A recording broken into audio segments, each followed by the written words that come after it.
Do, do, do, do, do, do, do. Ho, ho, ho, ho, ho, ho, ho, ho, ho. Mother Russia, give me a bear hug and the vodkas. Dostoevsky was a... Ladies and gentlemen, this is JoeJinMovieSoAwesome. I'm Joe. I'm Won-Jin. And this is our review, well, my review of Tron Ares, the latest of the Tron franchise. And Joe will ask me some questions about it. Full spoilers for the movies. And the previous Tron installments, including the first original Tron from 1982, the 2010 Tron Legacy. Here we go. So, let me ask you a question first. What's up? When you hear the word Tron, what do you think of? It means nothing. I'm just kidding. Because for me, even before like watching this movie, Tron, that word always got somehow associated with science fiction for me. Even though I didn't like exactly remember what the movie was about, it was supposed to be some science fiction stuff. And as a science fiction movie, Tron, I guess, was one of many pioneers of the science fiction movie experience. Because let me first talk about the original movie. So many firsts. Yeah, and it's kind of unfair to review that movie in today's perspective because we already live in a world that is probably science fiction for people from the 80s. I mean, we have like these like personal communication devices that can basically send messages to anywhere in the world within like 2 seconds. We can send videos, we can send photos, we can take pictures, videos. Listen, Professor Lee, how about you get to the fucking point already, huh? So the first Tron, in today's perspective, for me was utterly boring.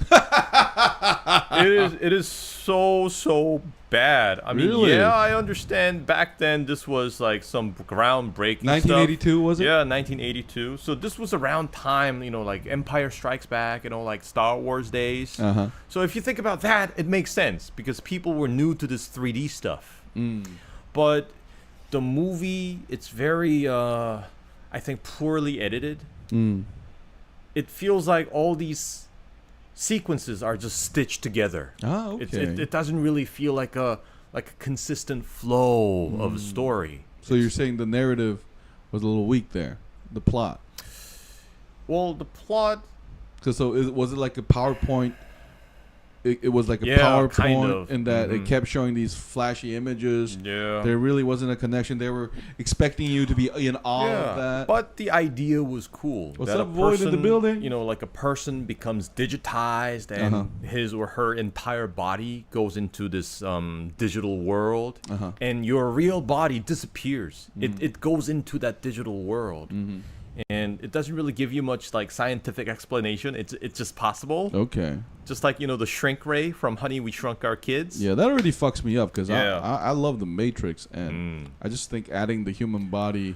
Yeah, and I guess movies like The Matrix and also Ghost in the Shell, the animation that it gave a lot of inspiration for The Matrix. I think they're all also kind of inspired by Tron.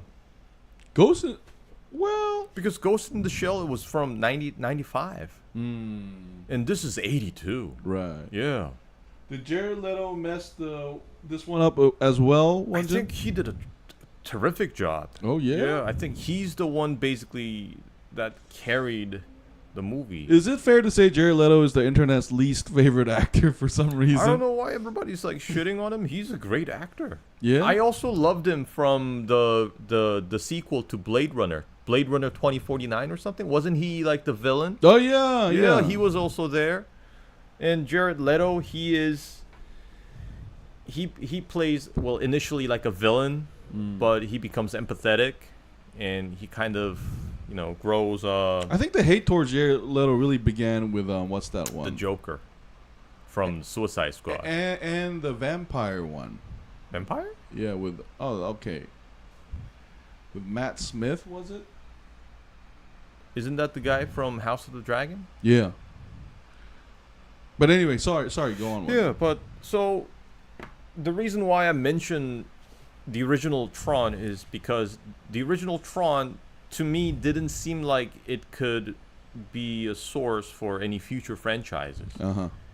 And somehow, with the Tron Legacy, they carried on this universe of Tron and made it into this, like, another very visually spectacular science fiction movie.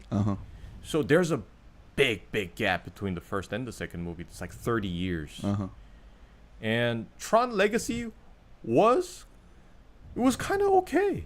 And considering that Tron, it has to be tied to the original story, it didn't have much room to play with, but despite all that, they still managed to make a very entertaining movie with a lot of in the building. Yeah, with a lot of Morbius. Like, visual entertainment. I didn't think that they would make another one. And when I saw the trailer, I was kind of concerned because it just looked like a quick money grab. Hot garbage. For the fans of Tron. CG. Some people might still think that it's a quick money grab for Tron. I mean, for Tron fans. But after having watched it, I gotta say that this just keeps getting better for me.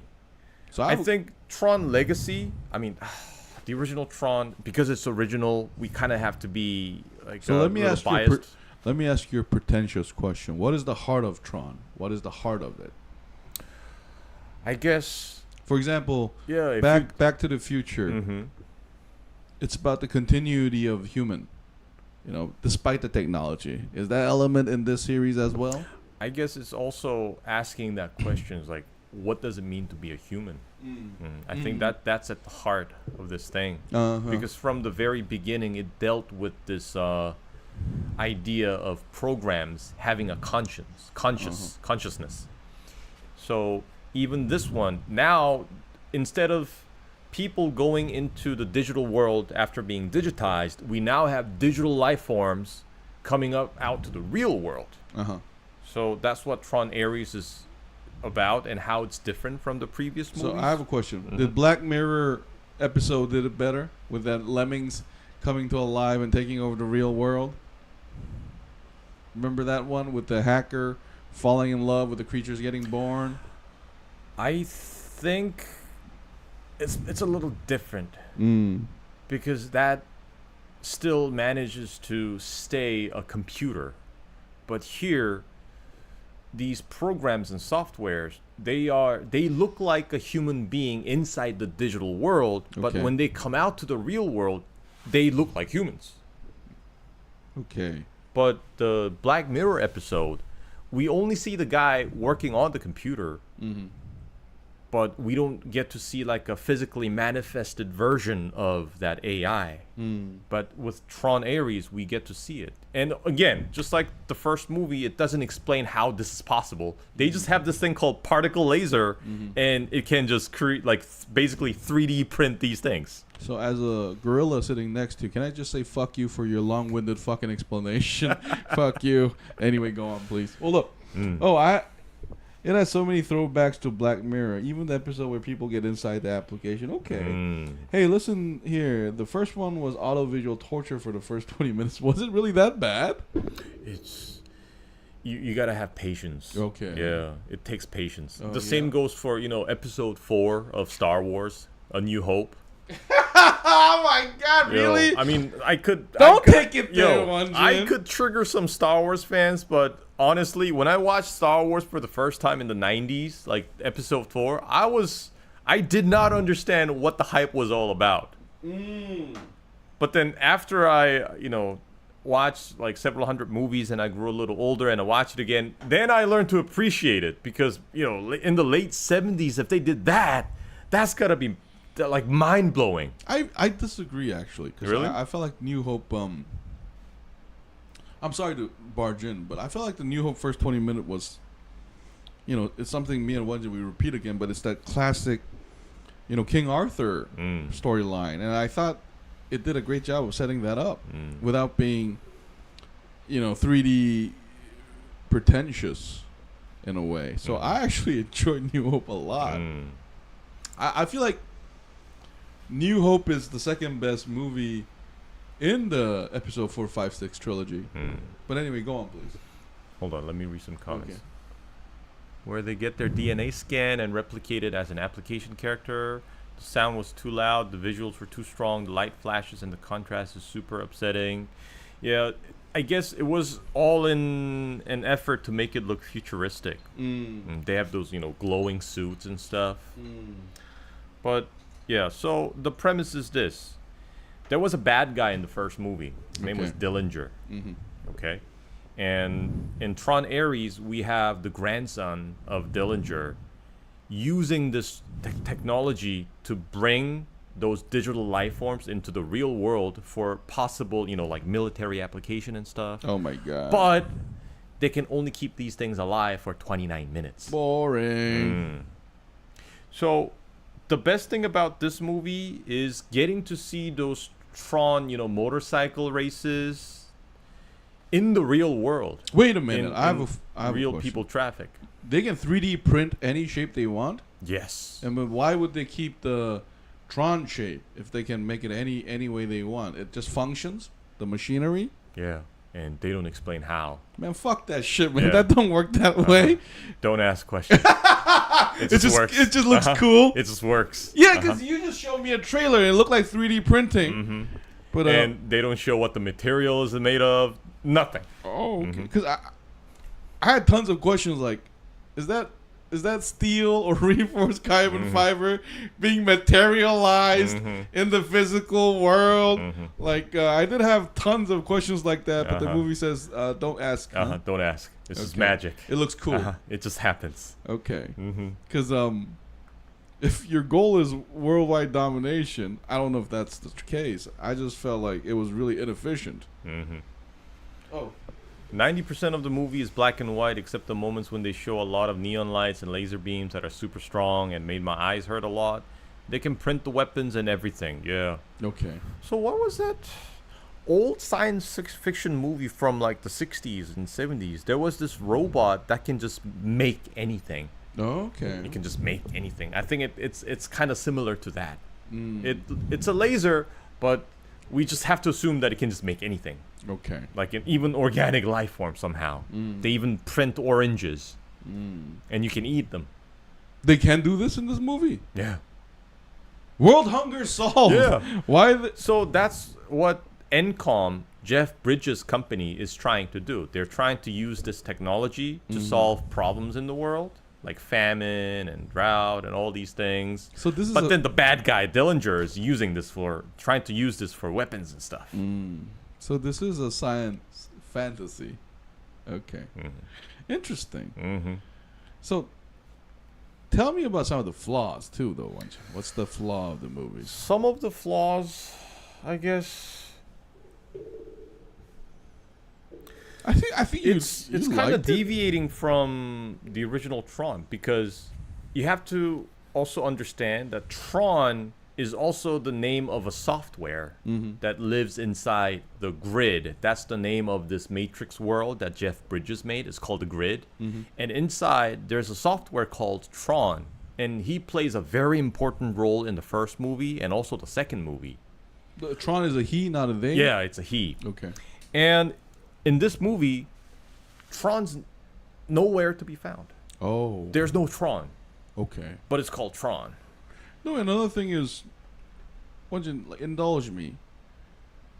The first and the second movie, I feel like, if it's Tron, you know how in the Matrix world kind of had endless possibility?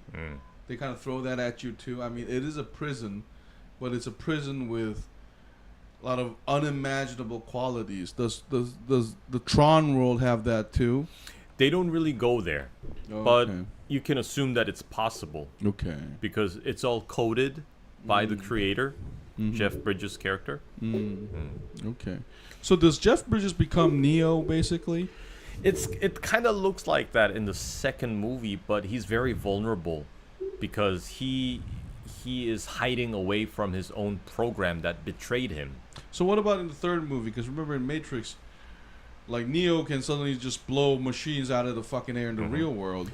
In this movie, Jeff Bridges himself is not the character Kevin Flynn. Kevin Flynn is Jeff Bridges' character name in the Tron franchise, but it's not actually him. It's like a ghost that remains in the system. So he's not the actual Jeff Bridges. It's like an impression of him left in the system. So, Won-Jin, I have a simple question. What's the lesson from this movie? What did you learn? Be nice to AI. Treat it like a human, not a slave. That actually brings up a good question. Is this one AI heavy? Because unlike the other prior two movies, yes, because even the prior movies they are so ahead of its time because they already mentioned this AI thing. But are they ever 80s. called AIs? No, it's called master control, and they're sentient. And in this movie, it's I think more pronounced the way they're presented to you. Okay. And it's like an underlying theme ever since the second movie, because Jeff Bridges always wanted this like digital life forms to be born within his own grid. You know how in the Matrix, I think it was Matrix the codes Revolutions? Having birth of codes. Yeah. And there were those like softwares that were hiding away from the purge in that subway station thing, and they had a kid. It's kind of like that. So Jeff Bridges is waiting for these like digital life forms to form their own civilization, and he's trying to like learn from them, so that humanity and they can like coexist and help each other out and blah blah blah blah blah. So what's blah. the conclusion? Is it all human to all human? Is it all to? I guess. So it deals with the question of what is a human, what is AI, what is artificial, and what AI and human coexistence could look like. It deals with those things. And if you get the chance to watch the third one, the latest one, there are also a lot of these like biblical elements. Such as? You've seen the trailer. Jeff Bridges, he already looks like Jesus. Yeah. Yeah. And Ares and Dillinger, the bad guy. And also there's Athena. So these are all Greek gods. And basically the CEO of Encom, the latest CEO, is no longer Jeff Bridges because he's missing. So now it's this Asian lady, likely to be a Korean American. Her name is Eve Kim. Her name is Eve.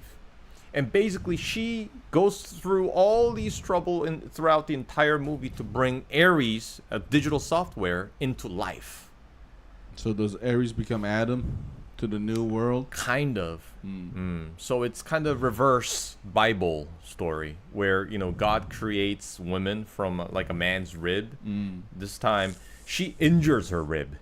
And then Ares is now like a life form. How pretentious of this fucking blockbuster. I'm just following your lead. I'm sorry, Won-Jin. Okay, but anyway. So it's kind of subtly hinted, which makes it a little more interesting, I guess. And also kind of reminds you of Pinocchio.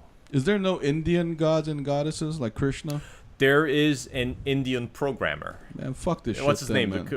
Isn't he a comedian? Hassan Minhaj? Yeah. Yeah, he's in there. They should make an Indian mythology movie. That'll be way better. Tired of Ares. I'm tired of fucking Troy. I'm sorry. Go on, please. Go on. But anyway, so a lot of philosophical elements like that, huh? And the Dillinger guy, the bad guy, after all this trouble, and now he's being chased by the police and the authorities. He runs away into the digital world and he becomes digitized, and he has no way of coming back. Wait, I have a question. Yes. These shy guys, can they become human again? What guys? Oh, digitized guys? Yeah, using the particle laser. So Jeff Bridges can come back as a human being? Yeah, that's possible. What the fuck is going on? That's what happens in the original movie. Oh! He goes into the digital world, and after all the adventure, he comes back to the real world. Okay. Says he also, that guy that made Tron turns into a sort of ghost, like a god. He's even dressed in white and glowing, and as a... Yeah, why don't you show me the trailer? He has like that white lotus symbol on him and all that. And the bad guy, Dillinger, by running away into the digital world, it also reminds you of someone like Lucifer. who used to be an angel, and now he's trapped in that hellish environment, you know, because the grid that he made, the Dillinger Corporation grid, is all red. Okay. And it looks a lot like hell. Okay. I did see a lot of more red in the trailer for this one than the prior one, which was orange and kind of teal color. And maybe you can also say that the Ares character is like Reverse-Lucifer, because he was under like the command of like what's his name, Dillinger in hell. He betrays, then maybe he betrays the god of hell, and then he comes to heaven. Man, you're really failing to sell me this movie, man. It sounds like a lot of fuck ups. Like, am I supposed to put it up the ass, or am I supposed to put it up the other way? What the fuck is going on here? Yo, all this shit aside, just that city, like the urban bike chase scene, that was worth the movie for me. Okay. Oh, that scene you praised. Yeah, because that was such a throwback to the original Tron, because it was all about those 3D bike races and stuff. Now it's in the real world, and they somehow managed to use that beam, that energy charged beam or something. Yeah, that was pretty cool. Man, and there's also this, I showed you that throwback, that homage to Akira. Right. Yeah, the motorcycle stopping scene. That was pretty awesome. But the rest of the movie is like getting fucked in the ear. Not really. I wouldn't call it being fucked in the ear. That's but to me, it was still a very entertaining movie. And remember, it's a Disney movie. So, yeah, don't expect too much. It's for entertainment. Oh, okay. Yeah. No, that's actually a good point, because from what you showed me of the movie, I did feel like, you know, there could have been what's the word? Existential. Yeah, questions about like AI being like, am I real? Am I not real? Which Matrix delved in with the second and third movie. Is there any of that element, or is that they're just hinted at and it's just for the entertainment? Yeah, it's kind of hinted. Okay. It doesn't dive too deep into it. I have a simple question. RoboCop, the latest one, better than this one? The RoboCop one. I would choose RoboCop. Oh, there we go. That answers a lot for me. But RoboCop, I had such low expectation that to me it was excellent. Okay. RoboCop was awesome, that remake. You know, a lot of people shit on that thing. I thought it was so awesome. Because here's my thing, Won-Jin. I feel like this is... RoboCop was visceral in a way that I felt like some of this machine to human, human to machine theme movie failed to catch, especially when his lungs are shown. Yeah. And he's looking in the mirror. Yeah. I felt like that was such a powerful theme, despite the bad CG. It was all forgivable. Here, we're going again on that like program to human, human to program theme. So my important question is, does this break new grounds on that theme over all the past movies? No. It doesn't. It doesn't. It's trapped. But it's still a very well packaged movie. It will be entertaining, and I would say that this visually is more spectacular than RoboCop. Oh, okay. Yeah. Would you watch it again? Yeah, I would watch it again. Oh, sorry. A 12-year-old kid would have loved this movie for sure, 100%. But we all got a 12-year-old kid inside, so that means every man might like it. Nah, RoboCop was one of my favorite childhood movies. The movie is for all ages, more or less. Oh, okay. So it's kind of PG? Yeah. Yeah. So give a number grade, man. I would give this movie a 7. Huh. It's a good movie. A solid movie. A solid 7. I think it's one of those movies that you get to appreciate better when you watch it in the theaters, and it's because of the sound. The spectacle is good. Yeah. And also the music choice is really good. 9 Inch Nails did the soundtrack for this one. The previous Tron Legacy was done by Daft Punk, but this time it's 9 Inch Nails. And it was so good to a point where I became conscious of the sound system in the theater. Yeah. So it was a very good movie. I hate your smug fucking face. Loving this movie. Yeah, look at the pretentious face. This is okay. Anyway.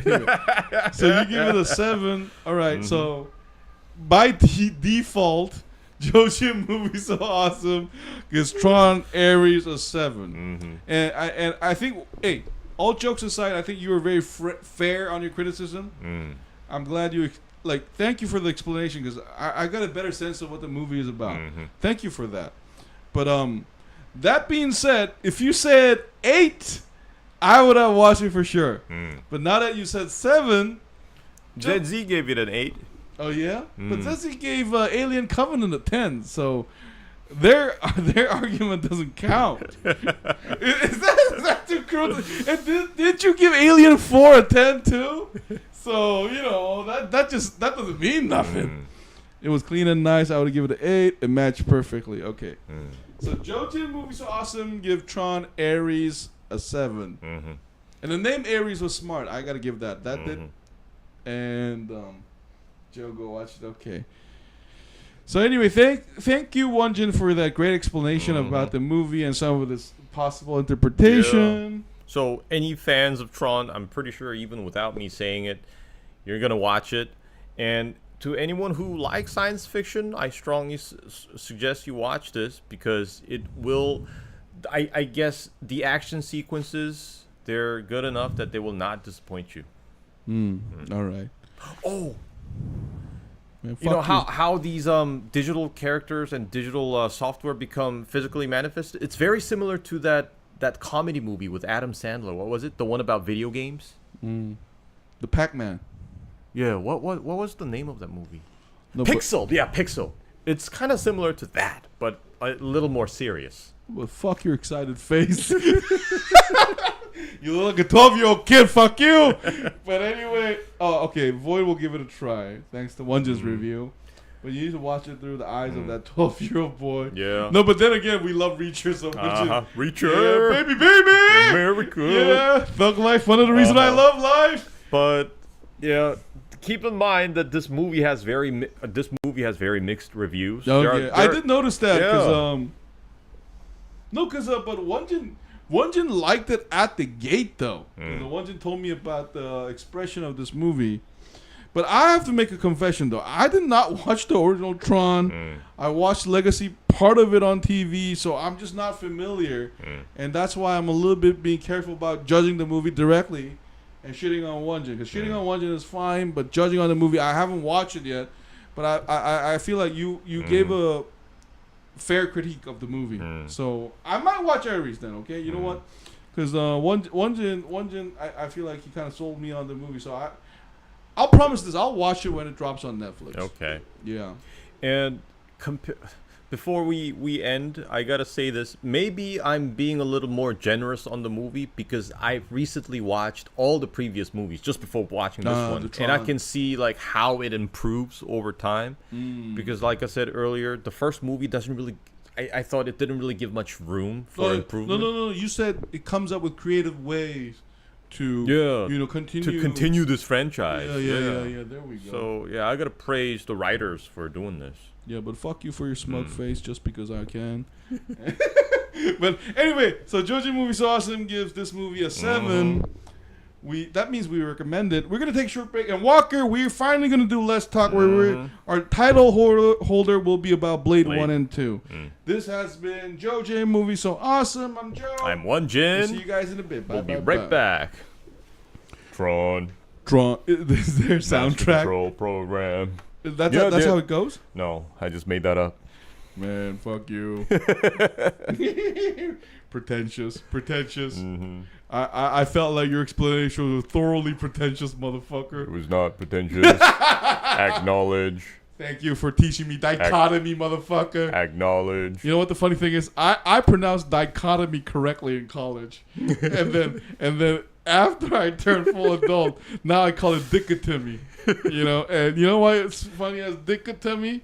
Of course you'll separate a dick from a tummy. Same. So it's a dichotomy. That makes sense. I suggest Joe watches the first and second right before watching Ares.